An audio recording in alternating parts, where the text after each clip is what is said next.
Tu as peut-être déjà eu l'impression de porter un fardeau. Un fardeau dans ta tête qui t'empêche de réfléchir, de savoir ce que tu veux faire de ta vie. Un fardeau qui te rend incapable de te fixer un objectif pour tes études, un objectif de carrière ou juste définir la personne que tu aimerais être. Un fardeau émotionnel qui te donne l'impression d'avoir constamment un nuage noir au-dessus de ta tête. Tu as l'impression de porter le poids du monde sur tes épaules. Un poids qui parfois ne te donne même pas le goût de sortir de ton lit, le goût de faire quoi que ce soit. J'ai une bonne nouvelle pour toi. Il existe quelqu'un qui peut vraiment t'apporter cette liberté, te montrer quel est ton but dans la vie et quels sont tes talents. Ces talents sont là pour t'aider à atteindre tes objectifs, mais encore faut-il savoir les développer. Et Jésus est là non seulement pour t'aider à les développer, mais aussi les sublimer. Tu peux compter sur lui, lui confier tes défis, tes inquiétudes, tes doutes. Qui est Jésus-Christ? C'est le Fils de Dieu envoyé par son Père sur terre pour aider les êtres humains à être plus dans la vie. Tu penses peut-être que c'est trop beau pour être vrai? Loin de la réalité surnaturelle, tu as raison.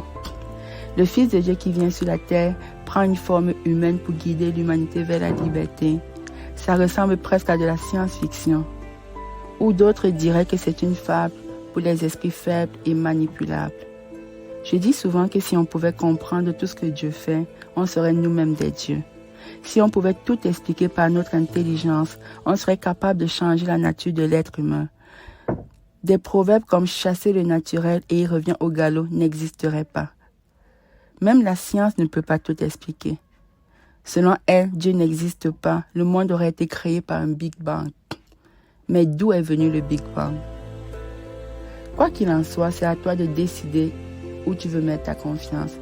Soit en ce que tu peux comprendre par ton intelligence, soit en quelque chose qui dépasse ton intelligence et qui, justement à cause de ça, t'offre l'impossible, l'inimaginable.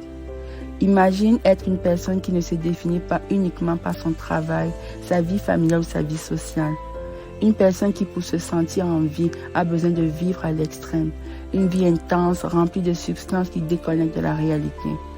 Une personne qui ne trouve son épanouissement ou son accomplissement que dans le matériel. Le problème avec cette façon de se définir est que quand il manque un de ces éléments à ta vie, travail, famille, amis, aventure, maison, voyage, voiture ou je ne sais quoi d'autre, tu sens une absence, un mal-être que tu essaies de combler en consommant plus, en essayant plus, en faisant plus, en t'oubliant même pour gagner l'amour des autres, leur approbation. À toi de choisir qui tu veux être. Soit un mirage qui semble avoir tout pour lui, le succès, le matériel, des amis avec qui faire la fête, une famille peut-être parfaite ou peut-être imparfaite, mais qui ne peut s'empêcher de ressentir cette insatisfaction. Tu pourrais être aussi une personne qui a cessé d'espérer, de rêver, d'envisager que sa vie pourrait être meilleure, qui n'a pas envie de se lever le matin parce que rien ne la motive. Cette personne ne s'attend à rien de bon. Elle vit avec le poids du passé, le poids des échecs, le poids de la confiance trahie. Comment Jésus pourrait transformer une telle vie? La première chose à comprendre, c'est que Jésus-Christ était 100% homme, mais il était aussi 100% Dieu. En tant qu'homme, il pouvait comprendre notre réalité d'être humain, mais en tant que Dieu, il avait le pouvoir de transformer notre nature imparfaite en quelque chose de meilleur. Comment? Parce qu'il a fait un échange.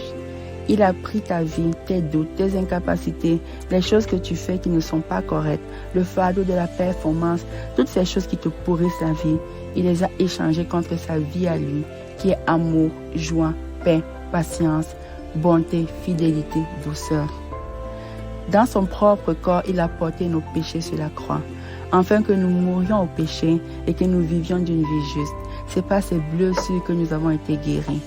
Il a échangé ta vie sans but véritable ou avec un but superficiel qui te donne l'impression d'accomplir, mais sans rien accomplir d'ineffaçable.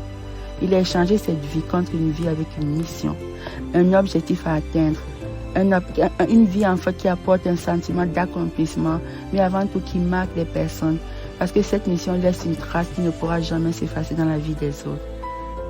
Sa mission était d'apporter aux pauvres une bonne nouvelle, de prendre soin des désespérés, de proclamer aux déportés qu'ils seront libres et de dire aux prisonniers que leurs chaînes vont tomber, d'apporter du réconfort à ceux qui sont en deuil, de permettre aux êtres humains de vivre encore plus, d'avoir une vie en abondance, une vie riche, pas nécessairement en matériel, mais dans le plaisir de se lever chaque matin, enthousiaste à l'idée d'accomplir sa mission, de commencer sa journée.